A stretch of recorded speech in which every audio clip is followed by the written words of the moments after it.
Welcome to SKM institute. नए सत्र के लिए इग्नू के सॉल्व असाइनमेंट अवेलेबल है।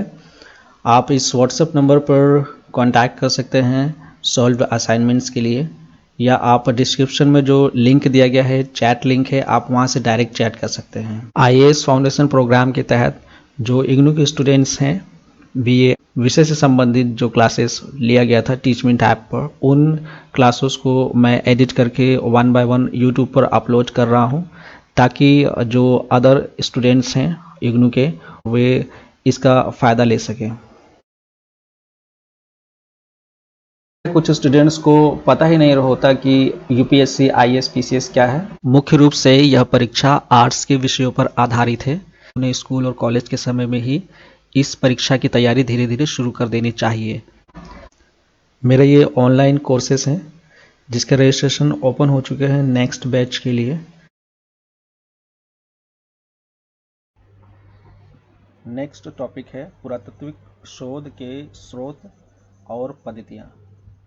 तो बेसिकली जो प्रागैतिहासिक इतिहास जो है, प्रागैतिहासिक काल का, जिसे प्राग इतिहास के नाम से भी जानते हैं, तो उसका अनुमान लगाने के लिए उस समय काल का हमारे पास कौन से प्राथमिक स्रोत होते हैं। कुछ तो आधार होता होगा जिस आधार पर जो वैज्ञानिक है ये अनुमान लगाते होंगे कि उस समय इस तरह की जीवन पद्धति या इस संदर्भ में कोई कार्य होता था। तो इसके लिए जैसे कि मैंने बताया था जो BHIC 101 की जो क्लासेस थी, उसमें कि जो स्रोत होते हैं दो तरह के होते हैं, प्राथमिक और द्वितीयक स्रोत। ठीक है, तो बेसिकली इसमें यहाँ पे जो स्रोत है, प्राथमिक स्रोत, वह है शिल्प कृतियाँ या भौतिक अवशेष। ठीक है, तो भौतिक अवशेष आप लोगों को मैंने कई बार बताया कि भौतिक अवशेष क्या होते हैं। ठीक है, जो भी जमीन के नीचे से या पुरातात्विक स्थल पर जो भी वस्तुएं प्राप्त होती है हमें, ठीक है, तो उसे भौतिक अवशेष कहते हैं। ठीक है, ये शिल्प आकृतियाँ भी हो सकती है। अच्छा, शिल्प आकृति किसे कहते हैं? बेसिकली जो शिल्प आकृति है वो मनुष्यों द्वारा प्रयुक्त, संशोधित या निर्मित कोई वस्तु होती है। ठीक है, तो या तो मनुष्य ने उसका प्रयोग किया है, ठीक है, उसको इस्तेमाल में लेके आए हैं, ठीक है, संशोधित किया है, ठीक है, या उसका कोई मतलब कोई भी ऐसी चीज़ जिसका निर्माण जो है मनुष्यों ने किया था। ठीक है, तो उसे क्या कहते हैं? शिल्प कृति। ठीक है, तो शिल्प कृतियाँ कई रूपों में सामने आती हैं, जैसे कि पत्थर के अनगढ़ या सुगढ़ अवशेष जो हजारों या लाखों साल पुराने हो सकते हैं। ठीक है, केवल हजारों साल नहीं, लाखों साल भी पुराने हो सकते हैं। ठीक है, तो इसका मतलब क्या हुआ? ये जो पत्थर के अनगढ़ और सुगढ़ अवशेष कुछ भी हो सकते हैं, यहाँ तक कि औजार हो सकते हैं जो हथियार इस्तेमाल किए जाते थे। ठीक है, ज़रूरत के लिए किसी पत्थर का जो है किसी तरह से इस्तेमाल किया गया हो, या उनकी बनावट में कुछ चेंजेस किए गए हों, अपने हिसाब से उनको ढाला गया हो। ठीक है, प्राथमिक किसानों द्वारा उपयोग में आने वाले मृत भांडों। ठीक है, ये जो मिट्टी के जो सामान होते थे, ठीक है, जिनका किसान उपयोग करते थे, तो ये चीज़ें जो है ये भौतिक अवशेष में आती हैं। ठीक है, शिल्प कृतियाँ होती हैं। ठीक है, टूटी हड्डियाँ, और इसके अलावा जो है काष्ठ के अवशेष, बने हुए बुने हुए वस्त्र। ठीक है, तो ये सब चीज़ें जो हैं शिल्प आकृतियाँ हैं। ठीक है, और ये प्रागैतिहासिक काल यानी प्राक इतिहास के कुछ औजार हैं। ठीक है, आप ध्यान से देखिए, पत्थर से बने हैं।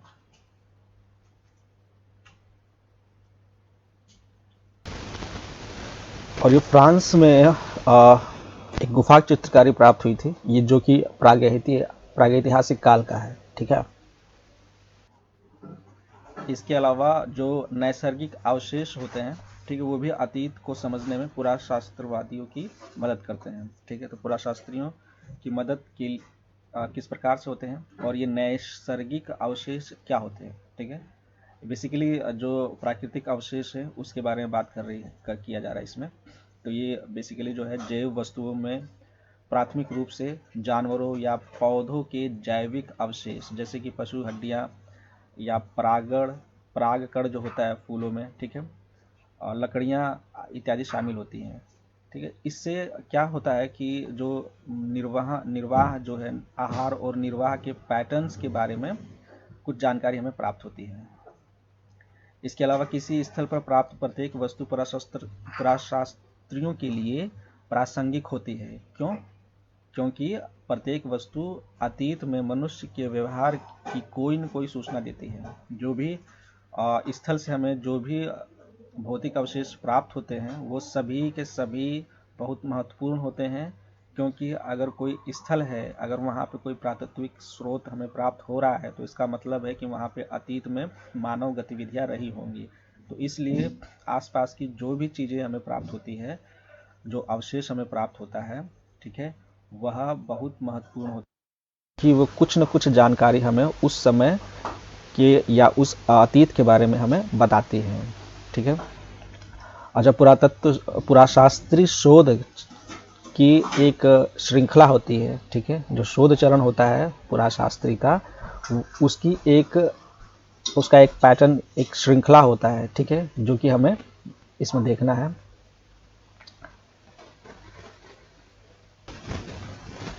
सबसे पहले जो है जो अन्वेषण के चरण है, जो है पुरातात्विक अन्वेषण के चरण पहले है शोध।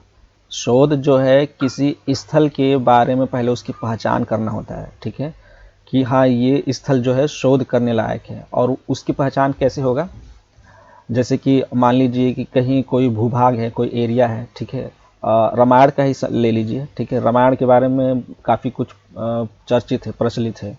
ठीक है, तो रामायण में किसी खास स्थल की बात है। ठीक है, तो मान के चलिए कि अयोध्या की ही बात ले लीजिए। ठीक है, तो पुराशास्त्री जो है, पुरातात्विक अन्वेषण हो सकता है उस अयोध्या में कोई साइट डिसाइड करे और वहाँ पे उनका अन्वेषण करे और देखे कि यहाँ पर क्या कोई साक्ष्य मौजूद हो सकता है। ठीक है, तो इस तरह से डिसाइड होता है। ठीक है, यह डिसाइड करते हैं पुरातात्विक अन्वेषण के दौरान। ठीक है, कि ये जो जगह है, क्या ये शोध करने लायक है, हमें कुछ मिलेगा? अवश्य मिलेगा। अयोध्या में अगर कुछ मतलब वहाँ पे पुरातात्विक काफ़ी सारे स्रोत तो मिलेंगे ही। ठीक है, इसी तरह जैसे कि अभी हाल ही में आप में से कुछ लोगों ने सुना होगा। ठीक है, सिरौली के बारे में, वहाँ पे जो महाभारत के साक्ष्य प्राप्त हुए हैं। ठीक है, तो इसी तरह जो पुराशास्त्री होते हैं वह स्थान का मतलब जो पुरातात्विक जगह होता है, स्थल होता है, उसकी पहचान करते हैं। ठीक है। अच्छा, अगर कोई स्थल मार्क कर दिया जाता है कि हाँ यहाँ पे हमें शोध करना है, तो उसके बाद क्या करना होता है? उसके बाद जो है भूमि की माप जोख की जाती है। ठीक है, ये बेसिकली जो है शिल्पकृतियों के समूह, झुंडों को खोजने के लिए व्यक्तिगत जांच पड़ताल है। ठीक है, कि हम इसको यहाँ से लेकर के यहाँ तक खुदाई करेंगे। ठीक है, और मार्किंग करेंगे। ठीक है, इस पद्धति का उपयोग किसी स्थल की अवस्थिति निर्धारण होता है। स्थल पर मानवीय उपस्थिति और क्रियाकलापों को बताने वाले चिन्हों की पहचान करना होता है। ठीक है, तो ये बेसिकली जो है उस जो पर्टिकुलर स्थल होता है उसकी मार्किंग करते हैं। ठीक है, इसके बाद जो है वहाँ पे छोटा सा गड्ढा करके फिर उसमें देखा जाता है कि इस चरण में उत्खनन करने वाले स्थल का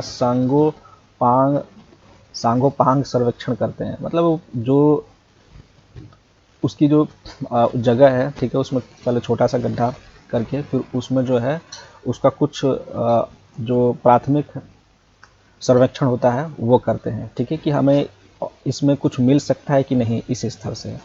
उसके अन्वेषण जो सर्वेक्षण के पश्चात जो है फिर उसका उत्खनन कार्य शुरू किया जाता है और फिर पूर्ण उत्खनन किया जाता है। उत्खनन का यहाँ पे आप जो मतलब होता है कि खुदाई करना। तो खुदाई ये नहीं कि फावड़ा उठाया और लेबर लगा करके उसको खनना शुरू किया, नहीं।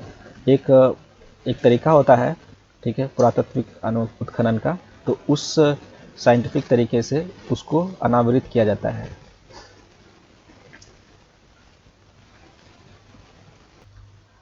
तो ये उत्खनन के जो कार्य जो शुरू होता है तो उसमें कई सारे जो है हमें भौतिक अवशेष प्राप्त होते हैं, ठीक है। तो उनको सबका रिकॉर्ड रखना होता है, ठीक है। जो भी शिल्पकृतियाँ प्राप्त होता है उन्हें इकट्ठा करके फिर उनको सफाई, छटाई, गिनती ये सब करना होता है, ठीक है। और उनके नमूनों का रेखांकन भी इसमें शामिल है। तो ये सब चीज़ें जो है पूर्ण उत्खनन के दौरान किया जाता है। इस दौरान शिल्पाकृतियों का जो सर्वेक्षण है, ठीक है, उसको तो किया ही जाता है। साथ ही साथ ये भी देखा जाता है कि जहाँ पे उत्खनन हो रहा है वहाँ पे हमें क्या क्या चीज़ें, जो मिट्टी है, ठीक है, उसकी बनावट कैसी है, ठीक है। और जो संस्तर है उसका भी अध्ययन किया जाता है। संस्तर से मतलब कि जो परत दर परत जो वहाँ पे मिट्टियाँ हैं उसका भी अध्ययन किया जाता है कि हमें प्राथमिक स्तर पे क्या मिला, द्वितीयक स्तर पे क्या मिला, ठीक है, इस तरह से। इसके बाद जो है पुनर्निर्माण और सूचीपत्रण, यानी कि जो शिल्पाकृतियों को लेकर प्रयोगशाला में जाते हैं, ठीक है, उसका एक जो है रिकॉर्ड रखा जाता है, ठीक है। और फिर उसका बाद में विश्लेषण किया जाता है। ये सब चीज़ें हैं। और जो भी चीज़ें हुआ है, जो सबसे लास्ट जो पैटर्न होता है वो है रिपोर्टिंग, ठीक है, कि हमने यहाँ पे खुदाई किया, ठीक है, इसका ये जो है हमने सर्वेक्षण किया, अध्ययन किया और उसके बाद जो है हम इस निष्कर्ष पर पहुँचे हैं, ठीक है। तो ये मुख्य रूप से रिपोर्टिंग में आता है, ठीक है। इसमें जो है जो भी हमें ज्ञात हुआ है या मतलब जो पुराशास्त्री जो होते हैं कुछ अगर निष्कर्ष पर पहुँचते हैं तो उसको वे प्रकाश जो मतलब जो भी चीज़ें शिल्पकृति एकत्रित किया जाता है तो उसको संग्रहालय वगैरह में रखते हैं, ठीक है। और नोट्स उसके साथ लगाते हैं कि हाँ भाई ये जो है ये चीज़ें जो है फलाना जगह से प्राप्त हुआ है और इसका ये जो है पुरातात्विक महत्व है, ठीक है। तो ये सब चीज़ें जो है इसमें शामिल हैं। अच्छा, तो जो प्राथमिक चरण मैंने बताया था अभी ऊपर जो पुरातात्विक शोध का होता है तो उसमें हम जो है जो पुराशास्त्री जो है वो डिसाइड करते हैं कि इस जगह पे या इस स्थल पर हमें जो है सर्वेक्षण करना है, शोध करना है, ठीक है। लेकिन कभी कभी क्या होता है हाँ, मैंने बताया था कि जो मौखिक परंपराएं होती है जैसे रामायण, महाभारत, ठीक है, मिथकी संदर्भों के आधार पर कभी कभी जो है पुराशास्त्री जो है डिसाइड करते हैं कि हाँ चलिए यहाँ पे जो है इसका बहुत बखान है इस जगह का, महाभारत में या रामायण में या और किसी पुराण वगैरह में, ठीक है। या हो सकता है जो और भी जो रिलीजियस साइट्स हो गए, ठीक है। तो पुराशास्त्री जो है वहाँ पर उस जगह पर्टिकुलर जगह का जो है सर्वेक्षण करके वहाँ पे शोध कार्य शुरू करते हैं, ठीक है। या वो स्थल को डिसाइड करते हैं कि यहाँ पे जो है हम उत्खनन करेंगे। लेकिन कभी कभी क्या होता है दुर्घटना, कुछ स्थल जो है अपने आप जो है दुर्घटनावश या संयोगवश जो है हमारे सामने आ जाते हैं। इसका एक उदाहरण है हड़प्पा सभ्यता। उस समय क्या हुआ था कि ब्रिटिश सरकार जो है, ब्रिटिश राज, वह रेल सड़क बिछा रही थी। तो पास से कुछ ठेकेदार थे वहाँ पे, जो ठेकेदार थे पटरियाँ बिछाने वाले, वो क्या काम करते थे कि जो पास में जो था टीला था वहाँ पे जो ईंटें पड़े हुए थे उस ईंटों को वो इस कार में लगाने लगे। लेकिन क्या हुआ, वो जो ईंटें जो हैं वो ख़त्म होने का नाम ही नहीं ले। उसमें से जितना उसको खनते जा रहे या ज़मीन से नीचे निकालते जा रहे तो उसमें से और ईंटें ही ईंटें निकलती चली गई, ठीक है। तो फिर वहाँ पे जो अंग्रेज अधिकारी थे उन्होंने इस जो साइट जहाँ से वे ईंटें लेके आ रहे थे, पहले उनसे पूछा गया कि आप ये लोग ईंटें कहाँ से लेके आ रहे हैं, ठीक है। तो फिर बताया गया उस अधिकारी को कि ईंटें जो है हम यहाँ से लेके आ रहे हैं। और वो ईंटें जो हैं पकी हुई ईंटें थी, ठीक है, एक अच्छे सिमेट्री में ईंटें थी, मतलब आधुनिक ईंटें जो हम इस्तेमाल करते हैं उस तरह की वो ईंटें हुआ करती थी। तो उस स्थल पर वह गए जो अधिकारी थे और उन्होंने इसका जो वहाँ से ईंटें जो निकालने का कार्य जो कर रहे थे वहाँ पर उसको रुकवा दिया और फिर उस जगह का जो पुरातात्विक सर्वेक्षण उसका किया गया और फिर वहाँ पे उत्खनन कार्य किया गया। तो वहाँ पे हमें पता चला कि इस जगह पे तो पूरी की पूरी सभ्यता बसा करती थी और ये सभ्यता अपने समय में या अब के जो उस समय के जो यूरोप में जो कह सकते हैं कि जो संरचना थी नगरों की, ठीक वैसी ही संरचना हमारे यहाँ सदियों पहले थी। ठीक है, तो इस तरह से ये हड़प्पा सभ्यता जो है हमारे सामने प्रकट हुआ।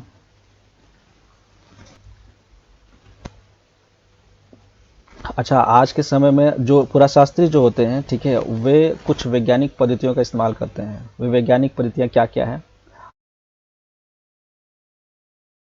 Thank you very much.